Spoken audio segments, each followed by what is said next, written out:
Leslie Bishop, the executive director at SDI, approached me. There had been one trash corral that had been completed as part of the Artwork Alley as a pre-festival event, and that kind of spurred this idea that there was all of these other trash corrals in the downtown. Slats were looking a little rough and they were going to get replaced anyways. So Leslie approached me and said, how can we get this project done? So we started to dig in and figure out what that collaboration looks like between funding through SDI, support of Parks and Rec in agreeing to redo these panels on these trash corrals, which gave a nice clean surface for artists to paint on. So City Department was responsible for the deinstallation of the old materials and then priming and preparing the panels for the artist. So it's an open call and we put that out. The Community Art and Design Committee helps to be the backstop for SDI in looking at those artist proposals. So we're actually using a community group of folks to represent and review things as opposed to just putting that on the backs of a small staff at SDI to make those decisions.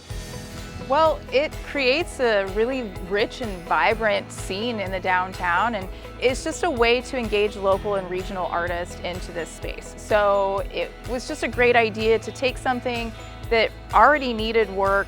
It was a prime surface for artists, and for SDI to be contributing funds for artist fees and their materials. That's a way to put money into the pockets of local and regional artists. We have 16 trash corrals, and we're really excited that with the 2 corrals that we finished this year in 2025, we have 6 total corrals that are complete, leaving us with 10. And every year we try to do 2. And so we already have the 2 corrals in mind for 2026. And that call for those 2 corrals will be going out, I would imagine, by the end of the year. And then we're also hopeful that with that call for artists for our 2026 corrals, one of those corrals can be a festival on-site painting. And this just adds another element to what we are trying to do. The ultimate goal is that when you want to do something in Salina, you come downtown and make it a destination. And we're just thrilled that the collaboration between Salina Downtown, Salina Arts and Humanities, and the City of Salina Parks and Rec, it's been a beautiful relationship. Our goal for downtown Salina is that downtown is a community for everyone.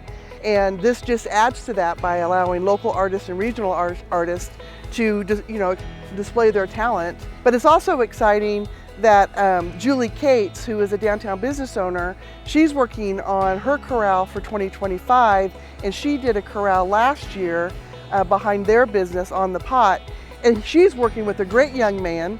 And when kids can get involved, and area high school students can get involved, there's ownership, and then parents and aunts and uncles and grandparents want to come down and see what their kids have done.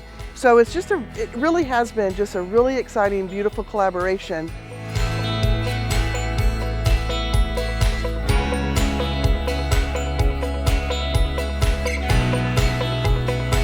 This is the second of our trash corral murals that we're doing with Salina Downtown and Salina Arts and Humanities. We did the one behind our studio with all the flowers on it last year this time, and so this year we're doing this one.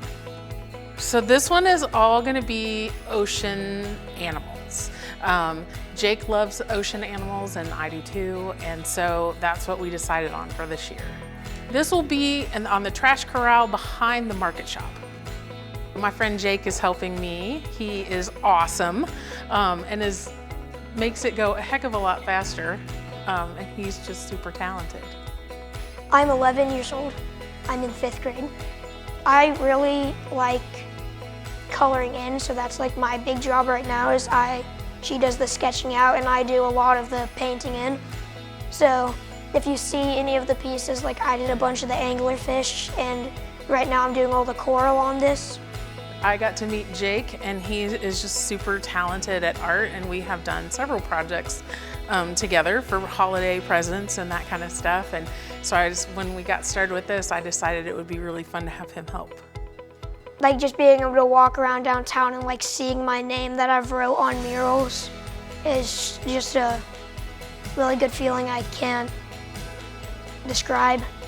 Then my other favorite thing is I love doing cartoon art because I'm around her so much, I get ideas.